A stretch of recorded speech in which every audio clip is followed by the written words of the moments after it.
While I have some concern that David cannot support me and my son, I need to know that he and my son gets along.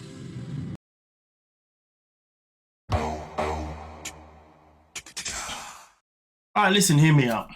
I understand how important it is and how crucial it is for Sheila to know that David is able to support herself and her son. I understand that. And it doesn't necessarily mean that she's using him for money, right?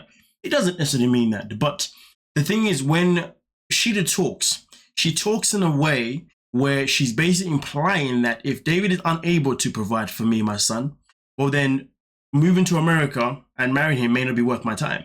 That is the persona that she presents. Because some people, wanted to defend and say that, listen, she does love him, all that kind of stuff. And listen, if that's what you see, then fair enough, that's what you see, right? I'm not going to argue about that. But the way I look at it is very simple. There is a fine line by saying, hey, like, if I come to America, with my son, will you be able to look after us until I'm able to get a job, until I'm able to obviously get one because of the green card? Compared to, I have some concerns if he can provide for me and my son. Those are two different sentences right there.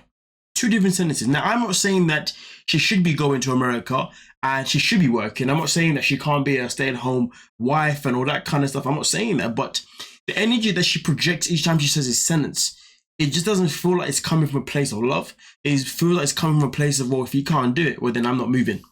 And that's where my beef's at with Sheila. And that's why I feel like, she's with him, mostly because of his income. It's not because of, pure love. Because the matter of the fact is, if David said, hey, right now I can look after myself, but I don't know if I'll be able to look after you and your son straight away, what would the energy be then? Do you see what I'm saying? And also on top of that, it's just the matter of fact is, like, David has already sent her 3K.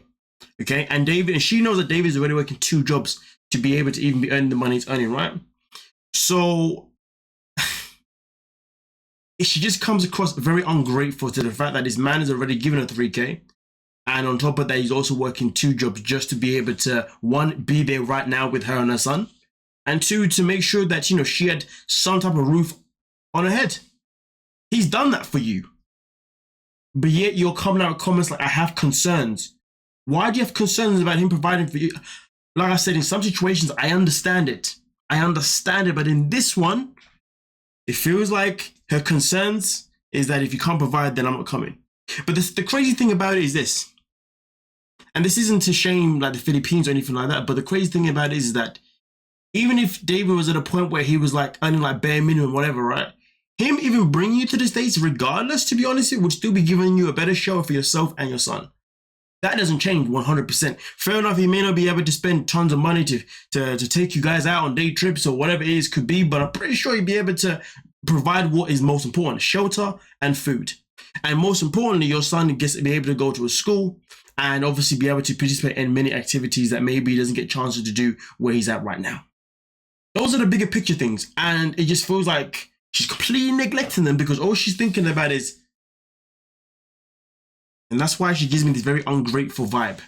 And that's why I still stand where I said that I feel like she's with him predominantly because of money, not predominantly because she loves him.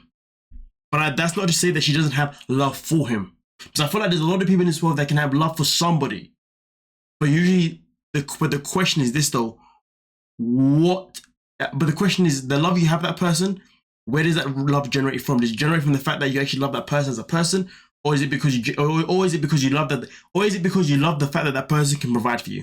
2 different things. And that's why nowadays, a lot of the times, when somebody's unable to financially provide anymore, the other one decides to disappear. I won't say any genders on that one. I'll leave that one as it is. But let's continue. Right over. Siyempre, responsibilidad kong magbayad. And siyempre, pagkasal na tayo, it's my responsibility.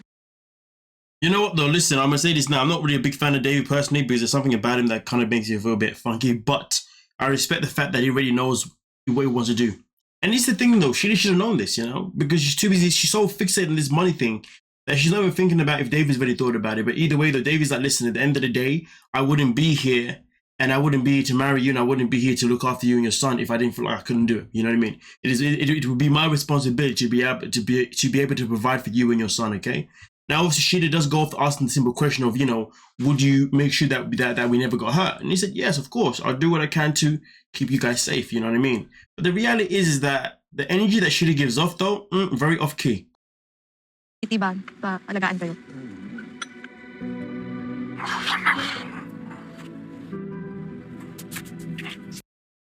Bro, I would feel the pressure too. Why wouldn't you feel the pressure? Come on now.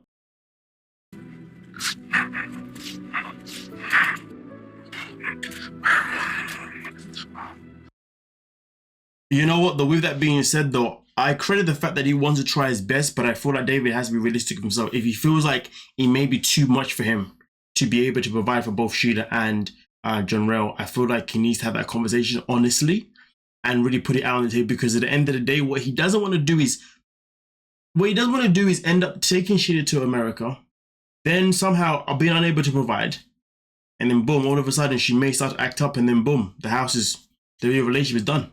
So if anything, I feel like withholding this information from her because he doesn't want to worry her. I understand that he doesn't want to worry her, but at the same time, it's better if you tell her, because at least then you know that you're about to marry someone that is with you, not just because of the money, but also because of your heart. You see what I'm saying? And I feel like that's something that David really needs to think about the most, because in my opinion, personally, there ain't no way in this earth I'm ever going to lie to anybody about finances or anything in general. Like, if I'm going to go in a relationship with someone, I'm keeping everything 100, and it's up to them whether they want to accept it or not, because at the end of the day, as far as I'm concerned, we've only got one life, and if I want to live a life, I want to live a life where I'm actually going to be loved for me. I don't want to be living the life where I'm loved because of who I am or all that kind of stuff. You know, I could care less about that stuff. You know what I mean? When it comes to marriage and love and all that kind of stuff, and passion and caring for each other, all that kind of stuff, I only care about one thing: making sure that the love that we have is absolutely genuine, and it's not based on materials or based on what I can provide or what you can provide or what not, in terms of like the exterior things. It has to be mostly. Some exterior things do matter. I'm not gonna say they don't, but I want it to be mostly about what is the interior part, you know, how we connect on that emotional type shiz. You dig what I'm saying? But sadly, in the world that we live in now, that stuff is very hard to come by, because a lot of people have their own perspectives of how they want to live life and the kind of person that they want to be with. And I feel like a lot of the time in today's society, people seem to be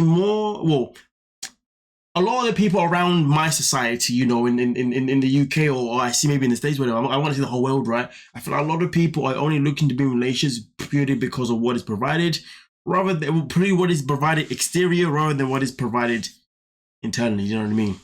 But hey, man, that's up to people. If people want to live a life where they're in and out of relationships all the time because of this, and that, that is you. You do what you got to do. But at the end of the day, when you get old and you want someone to look after you, the only person you can blame is yourself. You know what I mean? Our life choices are very key to who looks after us when we are unable to look after ourselves. Let that one sink in, if you dig what I'm saying. But either way, though, I hope things work out with David and Sheila. You know, I wouldn't say that they're a bad couple per se. You know, I really hope that things can work out for them and he does go in the long run.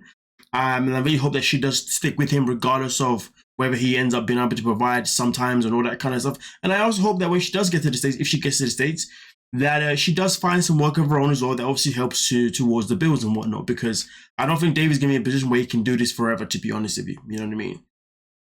Hey, yo, man, I mean, look at it this way. Who wants to be working 2 jobs the rest of their lives? That shit is knackering. Listen, I'm trying to run like 2-3 channels and Patreon. That's like 4 platforms on one. And that is tiring. I can't imagine. You know what I'm saying? Come on, man. Like, don't mess about. Don't mess about, man. Anyway, don't forget to like, subscribe, and of course, peace.